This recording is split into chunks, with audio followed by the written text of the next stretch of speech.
इंदिरा गांधी की सरकार के समय साल 1968 में भगवान कृष्ण की जन्म स्थली कटरा केशव देव मंदिर की 13.37 एकड़ जमीन में से 2.7 एकड़ जमीन का मालिकाना हक शाही ईदगाह के पास चला गया। कैसे इस साजिश को अंजाम दिया गया? दरअसल साल 1968 से पहले 13.37 एकड़ की पूरी जमीन का मालिकाना हक श्री कृष्ण जन्मभूमि नाम के ट्रस्ट के पास था, लेकिन साल 1964 में साजिश के तहत श्री कृष्ण जन्मस्थान सेवा संघ नाम का एक फर्जी ट्रस्ट बनाया गया। साल 1968 में इसी श्री कृष्ण जन्मस्थान सेवा संघ ने बहरूपिया बनकर कोर्ट के बाहर जाकर ईदगाह ट्रस्ट के साथ समझौता कर लिया और 2.7 एकड़ जमीन मुफ्त में ईदगाह को दे दी। सोचिए जरा, जो शाही ईदगाह ट्रस्ट 1815 से एक भी केस जमीन के खिलाफ नहीं जीता है, हर बार मुंह की खाता है, उसे ये जमीन मुफ्त में क्यों दी? तो यहाँ तो बात निकल कर आती है जो बहुत अहम है। 1. कोर्ट के साथ जालसाजी। 2. कांग्रेस का सनातन विरोधी चेहरा।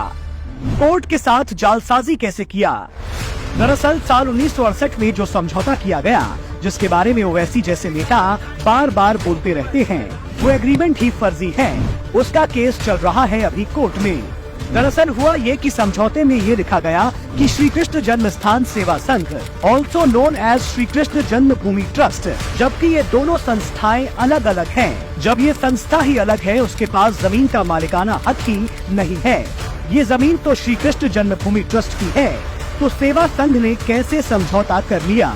इस पूरे फर्जी समझौते को लेकर भी कोर्ट में केस चल रहा है कि ये समझौता फर्जी है, इसे निरस्त किया जाना चाहिए। कांग्रेस का सनातन विरोधी चेहरा। जिस श्री कृष्ण जन्मस्थान सेवा संघ ने इस पूरे जालसाजी को अंजाम दिया, उसके पदाधिकारी थे कांग्रेस के नेता, एमपी के पूर्व सीएम डीपी मिश्रा और बिहार के पूर्व गवर्नर एमए अयंगर। क्योंकि जानकारों का कहना है कि ये लोग श्री कृष्ण जन्म स्थान सेवा संघ के पदाधिकारी थे। जैसा कि हमने नेहरू गांधी परिवार से जुड़ी पार्टी और उनके मुख्यमंत्रियों का हिंदू विरोधी चेहरा हमने हमेशा ही देखा है। इस पूरे फसाद की जड़ भी यही कांग्रेसी निकल रहे हैं, क्योंकि पद्मश्री से सम्मानित इतिहासकार मीनाक्षी जैन का भी यही कहना है कि 1968 में ये ईदगाह और श्री कृष्ण जन्म स्थान सेवा संघ के बीच जो एग्रीमेंट हुआ, उसका कारण कहीं न कहीं ये माना जा सकता है कि इंदिरा गांधी को अपनी सरकार बचानी थी, इसलिए उनको बाहर से मदद लेनी पड़ी, जो उन्होंने वामपंथी सीपीआई और कुछ अल्पसंख्यक नेताओं से ली।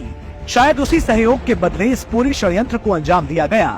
पहले तो यूपी में चरण सिंह की सरकार को गिराकर राष्ट्रपति शासन लगाया गया, उसके बाद फिर इस नापाक समझौते को अंजाम दिया गया, जिसकी वजह से श्री कृष्ण जन्मभूमि की इस पावन जमीन का 2.37 एकड़ ईदगाह के हाथों में चला गया।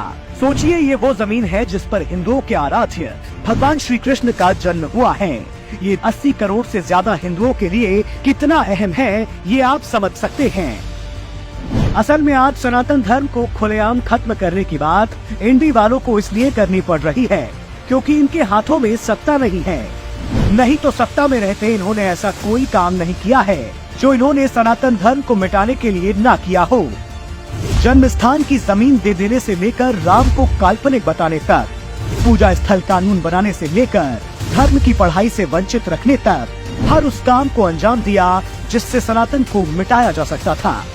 लेकिन वो सनातन सत्य है जो ना मिट पाया था, ना मिट पाया है और ना मिट पाएगा।